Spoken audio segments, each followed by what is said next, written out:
In this Remnant 2 video, I'm going to show my Prismatic Driver mod build and the Apoc 7 boss fights that I've recorded. Of course, they're the best versions. The quickest time I did an Apocalypse 7 boss rush was 24 minutes. Sometimes I take a break between doing bosses and it adds time. Interestingly, mod shots don't count as bullets unless you're using a mod like corrosive rounds, which attaches to the bullet, and therefore I never run out of ammunition because my ammunition never goes down. My armor is high because I use bark extract, which adds 30 armor. You have to start at Seeker's Rest in Narude and fight the Custodian's Eye boss to get the Prismatic Driver. I had to remove the legendary buff 5 times and re-roll it in order to get overpowered. This video is just showing what is possible that you can do in this game with mod generation. Gwendil does a lot of Molotov cocktail throws at you, and you want to dodge out of those because they'll do some damage. And then they also have minions that run around on the ground that you have to watch out for. If you're on fire, it's easy to put out just by rolling a couple times and the fire will go out. You know it's Gwendil you're shooting at if her health bar is going down. If you get the Great Sewers, you're going to get the Bloat King, which is also could be the first boss in Losum. I find it convenient to stand near where you just come into the fight initially, and if he hits me with the laser beam, then it doesn't knock me off the ledge and I don't have to run around and climb up the ladder to get back on. Of course, my damage reduction and health regen work well enough that I don't die just from getting hit by his beam.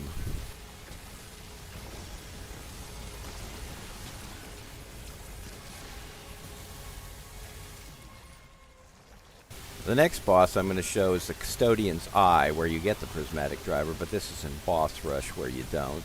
And you'll notice he's not launching his little orbs, and he's not bringing out his purple laser that he lines the floor with, and he just goes straight into the red lasers.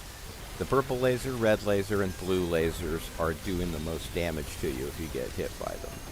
And the little orbs, I will take those things out immediately. I just got lucky with this one. This next DLC boss is Cinderclad in Yesha. You shoot at the blue stones to do the most damage, and I put the Archon skill on so it slows down the items that are coming in, and I get to keep my mod up at full. The damage you have to watch out for is those lines that are floating across the floor. You can dodge over them, and then the things that he throws at you. Near the end, he'll launch some arms, and the arms, if they land on you, do some significant damage. Once the arm drops, it'll sweep to the side after a short delay, so you could better be dodging across it.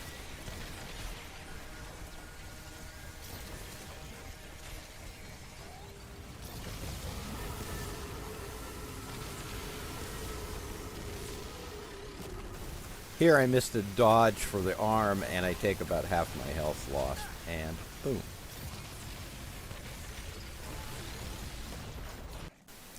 Next up is the Losum Standard Campaign issue Magister Dullain.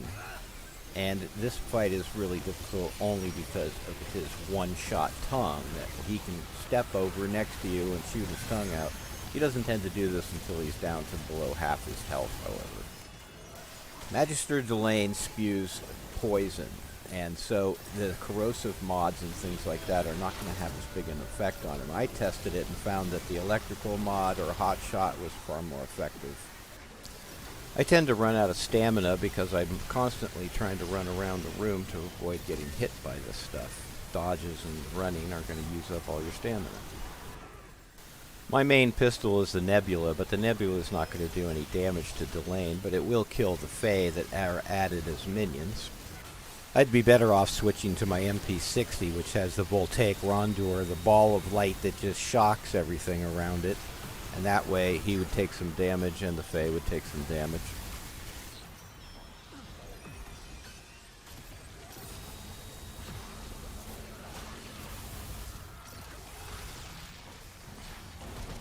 It's a mistake not to face him so that you can dodge when he starts sticking his tongue out, because if you're just running by him, he'll aimbot you.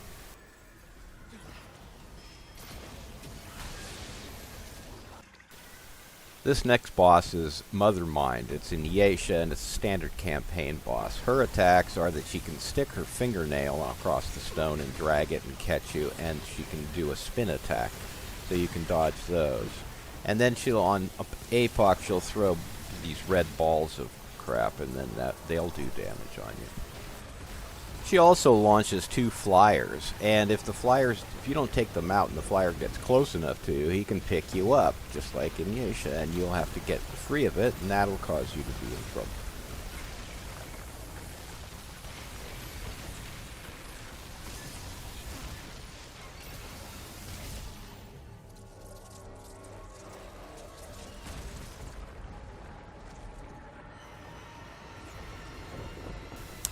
If you dodge her strikes and kill the flyers, it's just a pretty easy fight to win. It just takes time.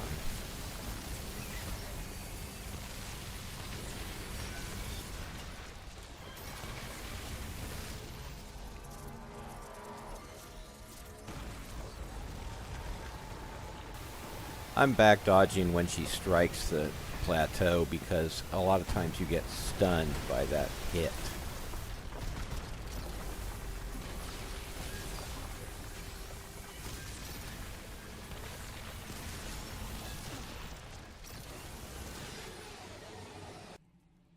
This next boss is the Forlorn Coast DLC, One True King boss. You can start shooting at him immediately, but then he's going to teleport right behind you, and you better turn around and face him so you can dodge those attacks he's going to do. Then he's going to do a wave attack, and you're going to have to dodge that. Oftentimes he follows you around with this fire attack, and if you get hit by it, you can die.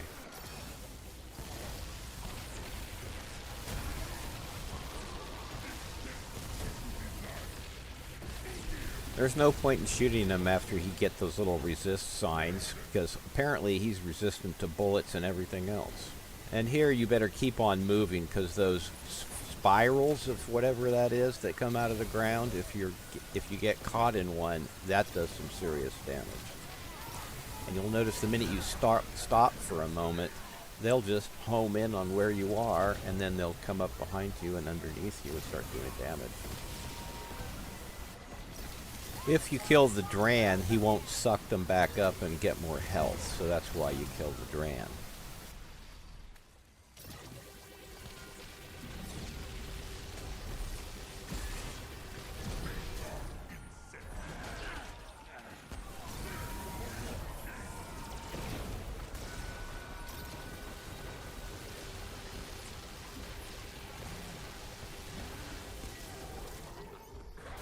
This next boss is the Yesha world boss, the Ravager. Mr. I've got a huge weak spot on my back. The first thing that he does is he does that line attack on the floor. You have to dodge that.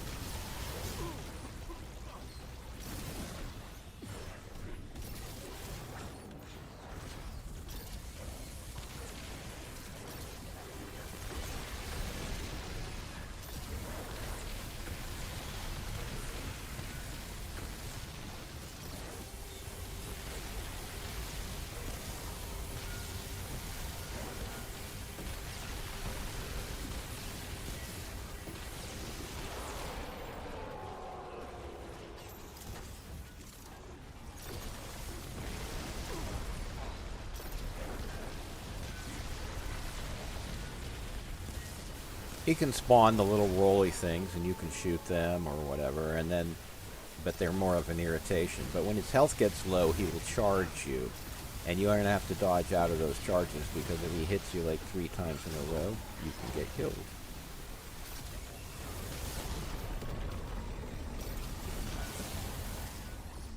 This next boss is the world boss in the DLC for Yesha. She's Lydusa.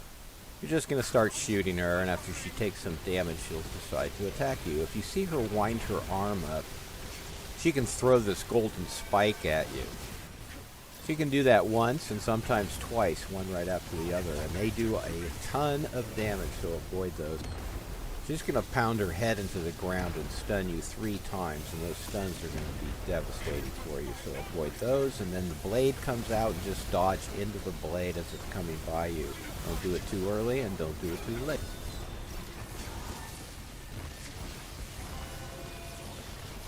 Uh-oh, here's the double wind-up. 1, 2. Got hit both times.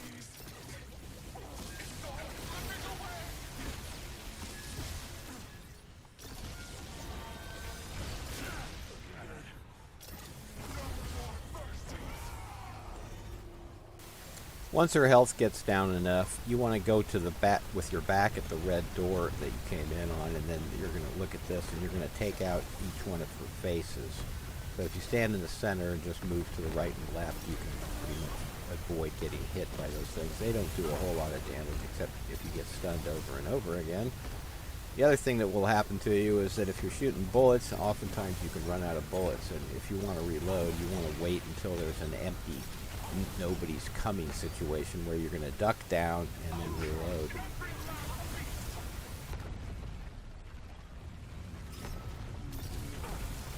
Most people complain about this section because it's just abnormally long and it doesn't really do anything. It's not hard to complete it, and it's just time consuming.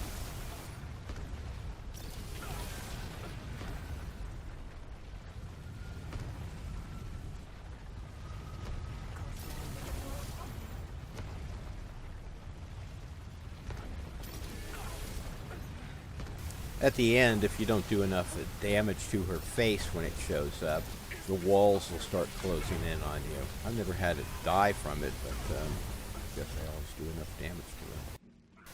This next boss is the Stone Warden. It's a DLC boss in Yesha. He is very aggressive and is constantly attacking you. He gives you a little bit of a rest, but you have to time your dodges just right in order to avoid the damage, and there's just constant attacks.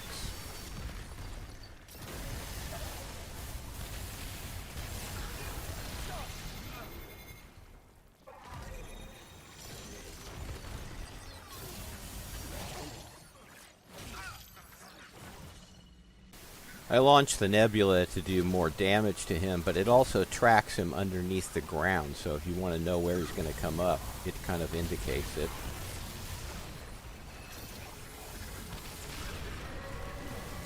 After you do enough damage, he goes up in the air, and it's a good chance to shoot him, but the next thing that's going to happen is you're going to have all these stone idols that are going to come across the floor, and so you can avoid getting hit at certain spots on the floor.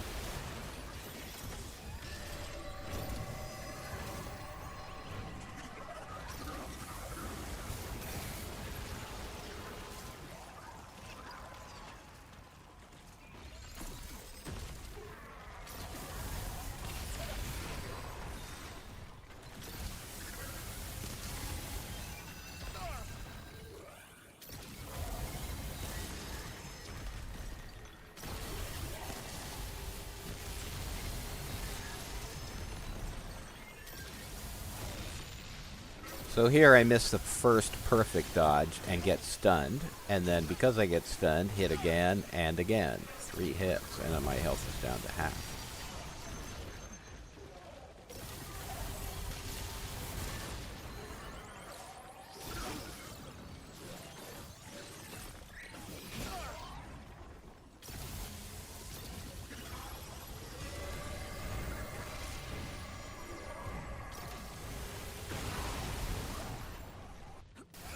And then there's Annihilation, the last boss in every 7 boss rush that you're going to do. And his attacks are all very similar, so you get to practice it over and over and over again.